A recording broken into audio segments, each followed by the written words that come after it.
Recién amanecía y con eso había que ir un día más a la universidad. Yo me sentía un tanto agotado y quería quedarme dormido un par de minutos más, pero hacerlo sería un juego de alto riesgo, pues esa mañana tenía que presentar algunos exámenes finales. Me levanté con toda la pesadez encima y me preparé para salir de casa. En el camino y justo en la esquina pasaría como de costumbre mi amigo Héctor, a quien su mamá lo llevaba todos los días a la universidad, y de pasada me daban siempre un aventón. Como de costumbre y de manera puntual, la señora Leti y madre de Héctor detuvo el carro para que yo subiera. Los saludé a ambos y me senté. Con esto comenzamos a charlar de cosas sin sentido, pero que nos hacían reír. Doña Leti siempre me sacaba plática, aquello era normal. Sin embargo, esa ocasión fue distinto. No sé por qué, pero intuí como si yo le gustara a esa señora. La manera en la que ella me hablaba y se dirigía a mí hacía demasiado evidente aquello. Incluso hasta siento como si Héctor se hubiera incomodado un poco. En sí, doña Leti no era una mujer fea. Ella había enviudado un par de años atrás, y pese a que en ocasiones se descuidaba, ella era una mujer que se sabía, era pretendida por varios hombres mayores, a los cuales la señora Leti siempre les cerró las puertas. Ella se dedicaba a la enfermería, y constantemente le tocaba hacer guardias de noche, algunas veces también por las tardes, así que esos eran momentos en que Héctor, algunos amigos y yo salíamos todos a divertirnos. La madre de mi amigo, por lo regular, se le veía vestida con su uniforme del hospital, pero había ocasiones en las que se le veía vestir de negro sin razón aparente. Ella usaba ropas casi como para asistir a un funeral. Había ciertos misterios en los comportamientos de doña Leti. Yo en un par de ocasiones le pregunté a Héctor sobre ese tema, pero él parecía saber algo. Sin embargo, siempre me daba la vuelta al tema. Aún así, en mi cabeza me daban las ideas de que la señora Leti no andaba metida en cosas buenas, y con el tiempo yo iría averiguando más. Hubo una temporada que, por trabajos que los profesores nos habían estado asignando para hacerlos en equipos después de horas de clases, yo visitaba constantemente la casa de Héctor, acompañados de un par de compañeros más. Por las tardes, muchas veces, la señora Leti se encontraba en casa, y ella nos atendía muy bien, siempre muy amable. Yo ya había venido notando una extraña actitud de esa señora hacia mí, y en aquellos días que nos juntábamos para hacer aquellos trabajos, ella nos preparaba de comer, y a mí, en especial, me preparaba exclusivamente un postre que ella sabía que era mi favorito. Yo con mucho gusto lo aceptaba, pero me llamaba la atención que la señora Leti, esas tardes, se vestía ligeramente más provocativa. Incluso se maquillaba y hasta se peinaba, y conmigo se mostraba mucho más atenta de lo normal. Eso era algo que se notaba con demasía, pero yo no decía nada para no hacer un escándalo con mi amigo. No negaré que tales actitudes de la mamá de mi amigo me llegaron a sugestionar de una forma extraña, y con los días fui notando también que, por las noches, en mis sueños, la señora Leti estaba constantemente presente, de una manera que al inicio me resultaba incómoda, porque yo en esos sueños o pesadillas tenía interacciones subidas de tono con ella. Sin embargo, terminé con aquello de aceptar que yo me sentía atraído a la madre de mi amigo, y quizá ya estaba enamorado de ella. En realidad todo me confundía, y conforme pasaban los días y yo la veía, sentía yo un fuerte instinto que me hacía sentir la necesidad de tenerla muy cerca de mí. Además, ella, al notar eso, es como si se mostrara más dispuesta a que yo diera el primer paso. Yo pensaba que ella, por alguna razón desconocida, tenía el control de todo lo que estaba pasando. Aunado a esto, estaban pasando cosas también muy tristes y extrañas. Yo miraba a mi amigo Héctor, y él estaba muy raro, como cansado. Se le veía ojeroso, más de lo normal. Algo en él estaba cambiando, y no era para bien. Yo asumí que las desveladas de la escuela y el estrés lo tenían cansado, por lo cual necesitaba reposo, Pronto aquellos síntomas prácticamente lo dejarían en cama por varios días. Yo me enteré de aquello cuando, una mañana camino a la universidad, llegué al punto de encuentro para que la señora Letty me diera el aventón de cada día. Vi extrañamente que en el auto solamente iba ella. A Héctor no lo vi por ninguna parte. Cuando abordé, la señora Letty me dijo que Héctor se había quedado en casa a descansar, pues se había estado sintiendo muy mal. No di tanta importancia a eso.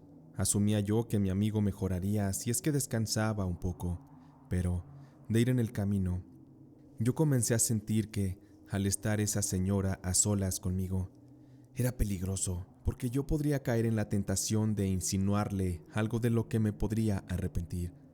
Así que me quedé callado, pero mi respiración y mis nervios eran tan evidentes que la señora Letty los notó y me preguntó: ¿por qué estás tan nervioso, Adrián? ¿Acaso yo te pongo así? No tengas miedo en decírmelo. Estamos en confianza. Quién sabe y en una de esas yo esté pensando lo mismo que tú. Y si ninguno de los dos habla, terminaríamos perdiendo una gran oportunidad de estar juntos. ¿No lo crees así? La mujer sabía perfectamente lo que estaba pasando por mi cabeza y con aquella situación. Es como si me hubiera leído la mente, pero, sin decir nada, solo seguía escuchándola. Te voy a proponer algo, Adrián. Pon tu mano sobre mi pierna si estás de acuerdo con que desvíe el auto y vayamos a un lugar donde podamos estar tú y yo a solas. Si no lo haces, olvidaremos este tema y nadie se enterará de lo que pasó aquí. Pero si aceptas, te aseguro que jamás en la vida te arrepentirás. Sus palabras me dieron confianza para ir adelante con lo que la señora Letty me proponía. Era algo que yo ya deseaba desde lo más profundo de mi ser. Con ello terminé aceptando y me fui con ella a aquel lugar en el que estaríamos solo nosotros dos. Justo estando afuera de aquel lugar y antes de entrar, la señora Letty sacó de su bolso una especie de amuleto tejido de forma artesanal. Ella me lo entregó y me dijo que lo conservara, que jamás anduviera sin ese amuleto. Fuera a donde yo fuera, siempre ese objeto me daría una protección especial. Yo muy agradecido lo tomé, y como era pequeño, lo guardé en mi cartera. No daré detalles de lo que ocurrió en aquel hotel de paso que quedaba cerca de la universidad, pero fue una experiencia que me volvió adicto a estar con aquella señora a solas. Y es que con frecuencia en ratos que ella podía escapar de casa, y yo también, nos veíamos a escondidas para amarnos y para pasar un buen rato. Yo admito que me olvidé de muchas cosas, inclusive de mi amigo Héctor, quien se estaba sintiendo cada vez más mal y casi no salía. De hecho, él estaba faltando mucho a clases, y eso era algo preocupante, pues la señora Letty llegó a mencionar que a Héctor le estaban haciendo estudios de todo tipo porque se sospechaba de una enfermedad grave. Eso me dolía en el alma. Yo apreciaba mucho a mi amigo, pero él no sospechaba nada de lo que había entre su madre y yo. Ahí me comencé a sentir como una especie de traidor. Por lo tanto, yo pensé en parar aquella locura con su mamá, pero algo dentro de mí me hacía sentirme fuertemente atraído hacia esa señora, y sobre todo correspondido. Todavía recuerdo la última noche que pasé junto a la señora Letty, estando los dos después de haber terminado la intimidad. Ella me preguntó qué tanto yo la quería. Yo le dije que podría entregarle toda mi vida si ella así lo deseaba, pero le expresé mi miedo a que todos se enteraran y reprobaran lo nuestro. La mujer dijo que lo que los demás pensaran no importaba. Sin embargo, también me dijo que lo nuestro no podría ser posible. La diferencia de edad y lo demás era realmente un obstáculo muy fuerte y que con el tiempo impediría que nuestro amor fuera funcional. Ella me dijo que incluso sería el momento de que termináramos con aquello, porque podría ser peligroso continuar. Yo le dije que no se fuera, que no me dejara, que yo era capaz de entregarle mi vida, de entregarle mi alma con tal de estar a su lado. La señora Letty me miró y me dijo: ¿estás seguro que podrías darme tu vida o tu alma? Ten cuidado con lo que dices, no vaya a ser que se vuelva realidad. Yo reafirmé diciéndole que le entregaba todo mi ser, con tal de que no se fuera, pero aún así, la señora me dijo que ya era momento de que no nos viéramos, porque Héctor ya empezaba a sospechar de nosotros, y lo mejor era no darle un disgusto, pues con todo lo de su enfermedad, aquello podría hacerle mucho mal. Yo acepté de mala manera lo que la señora Letty me proponía, pero tenía que aceptar. Aunque no negaré que fue muy difícil soportar aquello, porque yo a cada instante seguía pensando que solo deseaba estar a su lado. Sentía un hambre de poseerla, de hacerla mía. Yo me sentía peor que un animal cuando está cerca de una hembra en celo. Pero ¿qué iba a hacer? Tenía que aguantarme todo aquello. Con los días todo parecía ir bien. La verdad es que, a diferencia de lo que yo pensaba, el deseo y la atracción que sentía yo por la señora Letty desapareció. Es como si por arte de magia se hubiera desvanecido. Sin embargo, debo decir también que a partir de ese momento que ella se fue de mi vida, las cosas para mí cambiaron por completo, y no para bien. Porque yo comencé a sentirme mal, a sentirme cansado, débil. No tenía ganas de nada. Tenía extraños dolores y empecé a faltar a clases. Aún así, desde casa yo trataba de estudiar y de hacer los trabajos para entregarlos a los profesores. Yo me mantenía en constante contacto con uno de mis compañeros, quien me dio la buena noticia de que Héctor ya se había recuperado de salud, que estaba fuera de peligro y que había vuelto a las clases. Aquellas noticias me aliviaban y me daban cierto bienestar y tranquilidad, pero había algo cierto. Yo estaba enfermando y la situación se estaba complicando cada vez más para mí. Me daba tristeza no poder estar disfrutando de la compañía de mis amigos y de aquella etapa final de la universidad. Los médicos no me sabían dar un diagnóstico certero. Había algo que los tenía confundidos, así que me tenían en espera mientras que yo sentía que ya me estaba muriendo. Una tarde que estaba yo en reposo, recibí la visita de mi amigo Héctor, quien llegó muy alterado y tocó a la puerta de mi habitación. Yo le abrí y él entró. Con eso ambos nos quedamos a solas en mi cuarto, y fue de esa forma que Héctor, con la voz temblando, me dijo que había confirmado algo horrible acerca de su madre.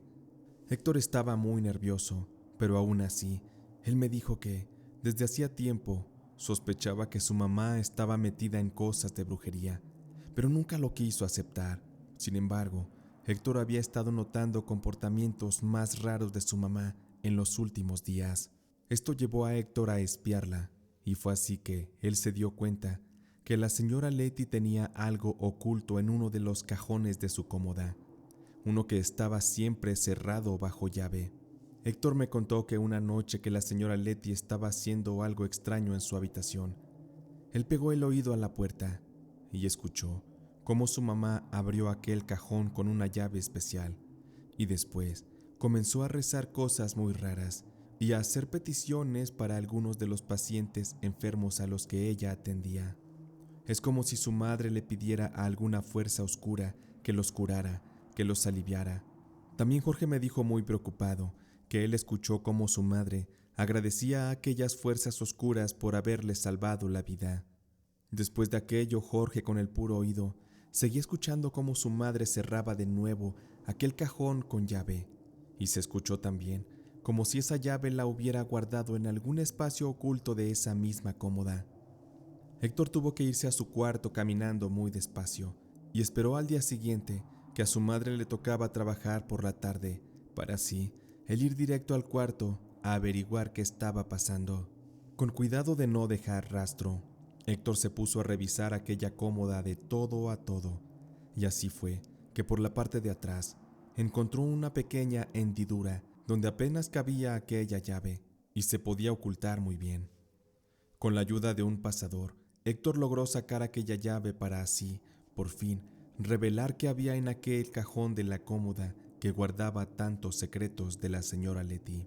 Héctor me dijo muy sorprendido que él había encontrado muchas fotografías de personas y también notas con los nombres de los que posiblemente eran los pacientes a los que ella ayudaba con la brujería de aquella deidad. Héctor mencionó que todo aquello estaba aparentemente ofrendado a una imagen enmicada de la Santa Muerte que se situaba de forma centrada en aquel cajón, y alrededor de esta estaban las notas y las fotografías ya mencionadas. Pero la razón por la que Héctor había acudido fue porque, entre todas esas cosas dentro del cajón de su madre, había una fotografía mía, y lo peor es que al reverso había una nota que decía: Santísima muerte, te entrego esta vida a cambio de que salves a mi hijo. No supe qué responder. Estaba yo aterrado con todo lo que mi amigo me decía. Pero aún había más. Héctor me dijo que él, de inicio, no quería creer en esas cosas, pero se le hacía muy extraño que de pronto él se había curado de la enfermedad que le diagnosticaron. Pero más extraño aún, que yo haya enfermado de algo muy parecido. Héctor pensaba que si la brujería de su madre era real, entonces es como si su enfermedad se me hubiera transferido a mí con tal de salvarlo a él que era su hijo. El por qué su madre me había escogido a mí, la única explicación que había, era porque yo era el más cercano a Héctor de entre todos sus amigos. Yo comencé a sentirme más mal. Aquellas noticias me alteraron. Héctor lo notó y me dijo que pronto regresaría para buscar la manera de ayudarme. Días después, él consiguió el contacto de una bruja de la localidad, y un día él pasó por mí para llevarme a que la visitáramos. Cuando llegamos, la mujer al verme de inmediato, parece que entendió lo que me estaba pasando, y de esa forma le pidió a Héctor que saliera de la habitación. La mujer me cuestionó sobre lo que estaba pasando, y sin que yo le hubiera dicho nada, la mujer me preguntó si la señora Leti y yo habíamos tenido intimidad. Yo apenado le respondí que sí, que eso había ocurrido entre nosotros, pero mi amigo lo ignoraba, por lo cual yo le agradecía le hubiera pedido que se fuera. Aquella bruja se me quedó viendo y me respondió un tanto molesta. Pues cometiste el peor error, muchacho. No debiste haberte metido o enredado con aquella mujer. Yo sé que estabas bajo el efecto de un amarre y difícilmente te ibas a poder resistir, pero con eso, déjame te digo que le entregaste lo más sagrado de ti, tu energía, y la pusiste con ello a disposición de esa mujer. Es por ello que le fue fácil ponerte encima esa brujería para enfermarte. Lo que también veo es que esa enfermedad que tu amigo padecía y que ahora tú padeces, era parte de su destino el tener que vivirla. Por eso déjame te digo, que si yo intercedo con la Santa Muerte para curarte, esa enfermedad regresará al cuerpo de tu amigo, o bien, si tú lo deseas y así me lo pides, yo la puedo redirigir hacia otra persona. Al menos puedo intentarlo, pero eso lo dejo en tus manos, porque es algo que en tu conciencia vivirá por el resto de tus días. Yo hice un suspiro de preocupación y me quedé pensativo. Era un momento de decidir, pero no me quedaba de otra. Yo no quería morir, y era injusto que Héctor también muriera. Por lo tanto, le pedí a la bruja que la señora Leti era quien debía recibir ese karma por lo que me estaba provocando. La mujer se me quedó viendo y aceptó lo que yo estaba pidiendo, y me afirmó que haría lo que estuviera en sus manos para hacer esa petición a la Santa Muerte, y con ello se dejaría en sus manos la decisión sobre el caso que yo estaba pasando. La mujer con eso también me advirtió que no debía tener miedo del futuro, porque para mí las cosas estarían bien. Me daba mucho miedo de pensar en lo que estaba yo haciendo y en los terrenos tan desconocidos en los que me estaba yo adentrando de manera obligada. Apenas estaba yo por irme cuando la mujer me dice: «Estás olvidando algo, muchacho. Entrégame el amuleto que la mujer te regaló. Ese ya no lo debes llevar contigo, o seguirás atado a ella. Ven, te lo demostraré». Cuando la mujer tocó el amuleto, lo estuvo revisando y lo rompió. De esa forma logramos ver lo que había dentro. Para mi sorpresa, lo que se encontraba dentro del amuleto era cabello que quizá era de la señora Leti. La mujer me dijo que ese amuleto había sido clave para que la señora Leti me hiciera un amarre con el que me terminó seduciendo para acercarse a mí y cometer su oscuro plan. Pero yo ya no quería saber nada de eso, así que le dejamos las cosas a la bruja y Héctor y yo nos regresamos a la casa. Esa noche tuve mucha fiebre y dolor en los huesos como nunca antes lo había sufrido, pero admito que al día siguiente noté que había algo de mejoría en mi salud, y así día a día me fui sintiendo mejor, hasta que por fin me repuse de forma que parecía milagrosa. Yo estaba retomando todas mis actividades, y mi madre, con unos ahorros, me compró una moto, porque yo le dije que la señora Leti ya no me llevaría a la universidad. Aún así estaba cerca de mi amigo Héctor. Con él mi amistad no cambió para nada. Yo creía que ya todo había regresado a la normalidad, cuando de pronto Héctor recayó en aquella enfermedad, pero esa vez el mal le había atacado de una manera horrible, tanto que en pocos días él estaba muy pero muy mal y fue hospitalizado de emergencia en una noche. Yo no entendía qué pasaba porque aquella bruja me dijo que el mal se le regresaría a la señora Letty y no a Héctor. En cuanto pude fui a verla de nuevo y le reclamé lo que estaba pasando, pues mi amigo estaba muriendo y la señora Letty estaba muy sana. Eso sí, se encontraba destrozada por lo que le pasaba a Héctor, pero ella jamás recibió un karma. La bruja me dijo que para empezar, yo debería estar agradecido de estar con bien, de tener salud, de estar vivo, porque había sido yo víctima de un mal que no me correspondía y que pudo matarme. Ella me confirmó que abogó para que la señora Letty recibiera el mal ante la Santa Muerte, pero eso no iba a ser posible, porque esa maldita mujer tenía una protección muy fuerte de la Santísima. Aquella bruja me confirmó que la señora Letty estaba ayudando a muchas personas inocentes a sanar, y había ya salvado muchas vidas usando el poder de la Santa Muerte. Sin embargo, sus prácticas no eran del todo buenas. Aún así, lo peor de todo para ella era que el costo de usar esos poderes era que inevitablemente su hijo iba a morir. Por eso, para esta bruja, lo mejor fue dejar todo en manos de la Santa Muerte. Ya no había nada que hacer. Héctor estaba muriendo y no había forma de salvarlo. La bruja también me dijo que no había mucho que hacer por mi amigo, porque su muerte ya había sido marcada en el destino, y ante eso no hay ninguna fuerza que lo pueda cambiar. Mi amigo Héctor murió de esa enfermedad, y con aquello perdí a mi mejor amigo. Él era mi hermano, aquel que no tuve de sangre. La señora Letty sufrió mucho su pérdida. Ella amaba a su hijo, y seguro le dolía saber que de cualquier forma ella nunca lo hubiera podido salvar. Como dijo aquella bruja, hay muertes que están marcadas en el destino, y nada dentro y fuera de este mundo lo puede cambiar. La señora Letty se fue del barrio, y después ya nunca supe de ella. Ya no le guardo rencor ni odio por haber atentado contra mi vida. Ahora, después de años que soy padre, entiendo que uno por sus hijos es capaz de cometer atrocidades con tal de verlos felices y saludables. Yo le agradezco infinitamente a mi amigo Héctor por haberme llevado con aquella bruja que me ayudó. Él de alguna manera entregó su vida para salvarme, y por ello sé que tiene un lugar muy especial en el cielo, junto a Dios. Dejaré por esto que la misma vida juzgue los actos de aquella señora Letty y la ponga en su lugar que se merece. Yo dejaré de pensar en ello, porque ahora agradezco de saber que con brujería fui salvado de tener una horrible muerte, y con esto tuve una segunda oportunidad para vivir la vida.